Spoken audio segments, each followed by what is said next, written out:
Hello YouTube, and welcome to my review of the Battle Kata Roadblock from the new G.I. Joe movie Retaliation.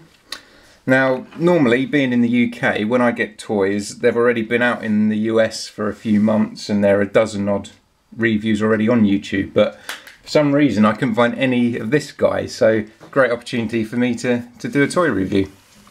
Now, the packaging you get for this guy is the same as all the other G.I. Joe Retaliation figures. That horrible kind of cheap naff looking box, whatever. It also says on the back, now before, on his card back, it said that he was now a ninja master, so Snake Eyes is kind of redundant, but it says on the box art here that the G.I. Joe leader uses on-the-fly weapon switching, so he's now the leader of the G.I. Joes as well as their ninja master, so Hawk, Duke and Snake Eyes, all been retired. Anyway, whatever. The toy itself is cool.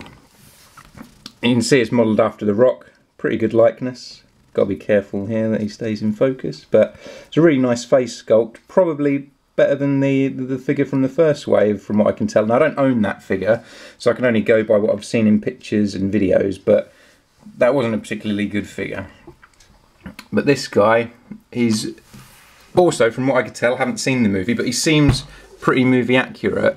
It looks as if he does have this outfit and this weapon system in the film, which is really cool because, thank God, there are no silly, brightly coloured, oversized weapons with this guy. And I've always hated oversized weapons, but especially with G.I. Joe, I love the more realistic kind of weapons. Now this guy's got his Battle Kata system, which is basically... And another nice thing is all the weapons fit on his body armour. He has these handles here that clip on the front of his waist. There are two of those. One I've got attached to this knife that goes in his ankle sheath there. But the other one here, you can take that and it can either attach to another knife that's in the top there, or into one. These two sheaths here have what look kind of like arrowheads. Now they're really tiny, and they slide out of those sheaths quite easily, so I don't normally keep them stored in there. I've just put them in for the sake of this video. And they clip onto the front there, so he can kind of punch you with those. And that's pretty cool. It's actually, as small as they are, I like it that they fit into the front there, and they get kind of a practical punching weapon. And he also has on the back a baton, which once again clips in here, so you can whack Cobra on the back of the knees, take him down. I love it that it all fits in the arm. I love it that it's all, you know, quite small and to scale. These aren't oversized and silly. The only parts that are oversized are the guns, which is, you know, you couldn't get them any smaller because it just wouldn't work clipping into this weapon system. Now, this isn't how you will get the figure. I've done a few modifications because I probably should have waited until I've done this review, but I'm impatient when I get a figure that I want to change. So I'll show you what I have changed. This sheath here for that kind of arrowhead looking blade was bright white, as was this part of the baton holder. God knows why, maybe it's like that in the film, but I've painted those black because it just didn't look right to me. Also, I've cut off these holsters that would be on his thighs there. They're not removable otherwise. The only way you're going to take them off is to cut them. I tried heating them up and pulling them out, but it wouldn't work. They're just too big and clumsy looking, and they stop him from fitting in vehicles. But anyway, they both hold a gun as well, which also will clip in to his Kata weapon system handle thing. It's basically a pistol, but with a long magazine chamber. And these all hold in his hands really well, which, even though it's great for these weapons, his hands are quite wide, so you may have trouble getting him to hold any other weapons, which is a shame, because I kind of like giving my Joes different weapons, mixing them up. But also that blade I painted silver, that will be black when you get it.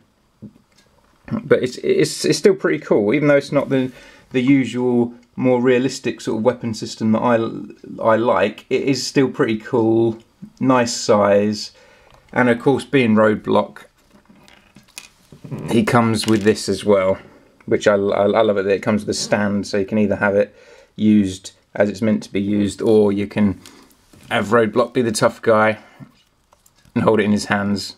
How accurate he would be firing this, holding it in his hands like that, I don't know. I think he'd probably end up taking out a lot of his own team members, firing it all over the place. He doesn't hold on to this all that well. You can get it in there if you fiddle around. It's hard when I'm behind the camera, but he will kind of hold it, but it's not great how he holds this. But you can kind of balance it on there if you mess around with it.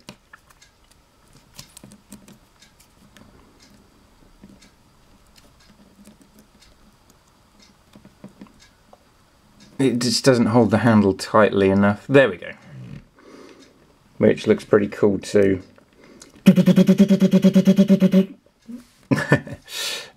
There we go, and that's everything that comes with him. And really, it's a great figure. It's a really nice sculpt, nice outfit, nice weapons, quite a lot of accessories that come with him. But he's really tall.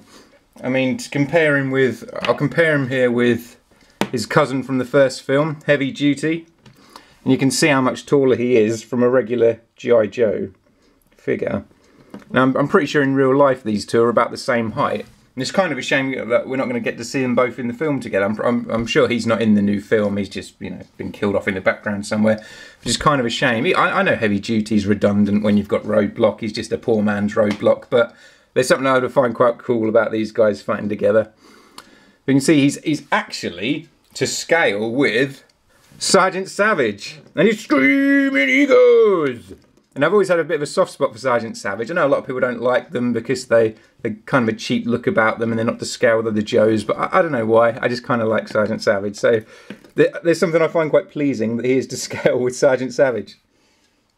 And I'll also just give you a little comparison with an older Roadblock. Now, I never liked this guy. His hands are useless. He's got a little peanut head. He had his MC Hammer bright orange trousers. So I'm so glad I now have a replacement for this Roadblock in my collection. So, wave bye-bye, old Roadblock. You're off to eBay.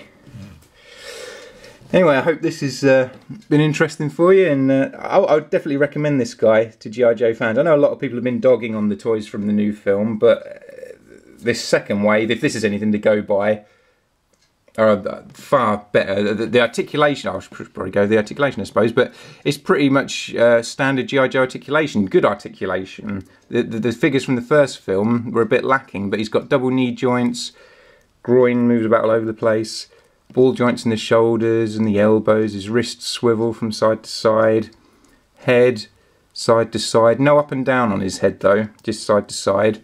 The ankles swivel, but they don't turn. You can't turn the ankles, rotate them.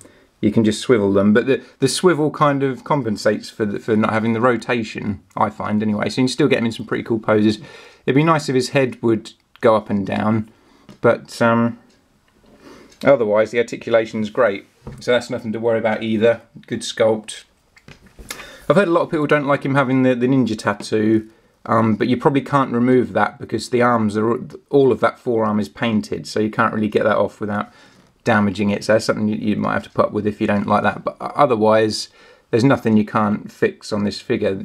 As I said, the only problems for me were the bright white bits, the holsters being a bit baggy, and these blades can be easily lost. I've lost both of these over the course of the last 3 or 4 days that I've had this figure. Obviously I've found them again, otherwise I wouldn't have them here, but they do slip out easily. Anyway, thanks for watching YouTube. Until next time.